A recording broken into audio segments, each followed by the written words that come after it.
Let me say a brief word about the Seder.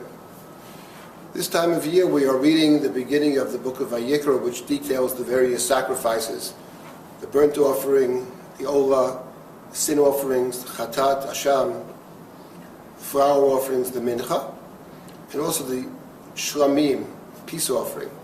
The Shlamim is a sacrifice in which the participant, the one who brings the sacrifice, partakes of the sacrifice together with the Kohen, the priest, and a portion, of course, is burnt on the altar. That's God's portion.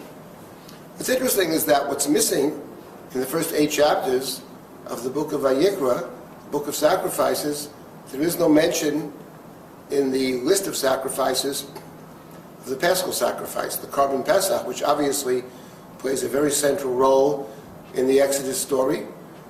Also figures in the book of Bamidbar, in the story of those that came and could not participate in the Paschal sacrifice. They were ritually impure, having come in contact with a corpse.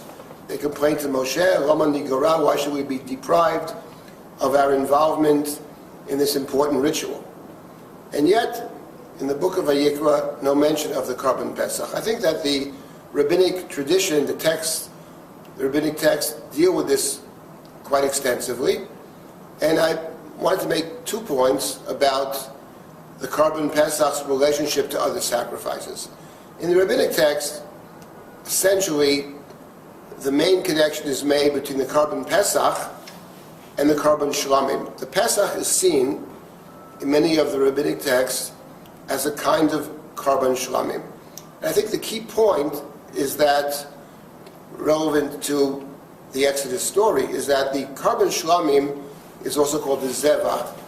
It's a sacrifice which is eaten by the participant, but typically would be eaten by more than one participant, because there's more than any one person can eat. In the Paschal sacrifice, the Torah emphasized very much the idea that the members of the household, Ishul Beit Avot, are participating in eating this communal meal. In fact, the Torah says if you don't have enough people in this house, you should join up with the next house as well. The idea of a communal meal, the idea of forming a community around God's service, that's something which is very central to the Korban Pesach, and of course, very central to the Seder. It's actually interesting that the Seder is really a ritual that is focused in the house. Even though in the Torah says later in the book of Devarim that the Paschal sacrifice is not brought in the house, but the sacrifice is brought in the communal place, the place that God is choosing. But the custom of the people, the people's traditions, are very much, in a sense, to go back to the initial description of the Paschal sacrifice in the book of Exodus, chapter 12, beginning and end, which is very focused on the Bayit. But I wanted to mention one other point about the Korban Pesach, apart from the sense of community that it engenders. And community is one of the central ideas of the Seder. How one forms a community, not just by eating, not just by engaging in service, but also through study, through remembering of our common history, perhaps our common destiny. But there's something else about the Korban Pesach that's interesting, and that is one of the questions that is dealt with in medieval sources, and even in the Gaonic period, is this. There is a custom that on the Passover meal, the Seder, we have 3 matzot. We put 3 matzot on the plate. We typically break one of the 3. Part we put aside for the end of the Seder, the Afikomen. But we start with 3 matzot. Why do we start with 3? The Tosafos make the following suggestion. Passover is a holy day, like Shabbat, like the other festivals. And every festival we have the tradition of what's called Lechem Mishnah, 2 breads. Passover is no different than any other festival, any other sacred day. So 2 breads are required, said the Tosafos, for Lechem Mishnah. Matzah, on the other hand, the Talmud speaks of, the Torah calls it Lechem Oni, the bread of affliction. And the Talmud says, how does a poor person eat? How does an aggrieved person eat? With a broken piece of bread. So we have the custom to break the matzah, but we also need 2 full breads for the Lechem Mishnah. There's a Tosfot says, we have 3 matzot. 1 for the mitzvah of eating matzah, specific to the night of Passover, and 2 additional ones for the Lechem Mishnah. But in the Gaonic period, there's a different interpretation of why do we need 3 matzot. In point of fact, you could make the argument that on the night of Passover, even though normally we need 2 full matzot for Lechem Mishnah, but since the requirement for matzah is that it be broken, that the broken matzah might suffice for Lechem Mishnah. In the Gaonim, they make the following observation, also drawing on the first 8 chapters of the book of Vayikra.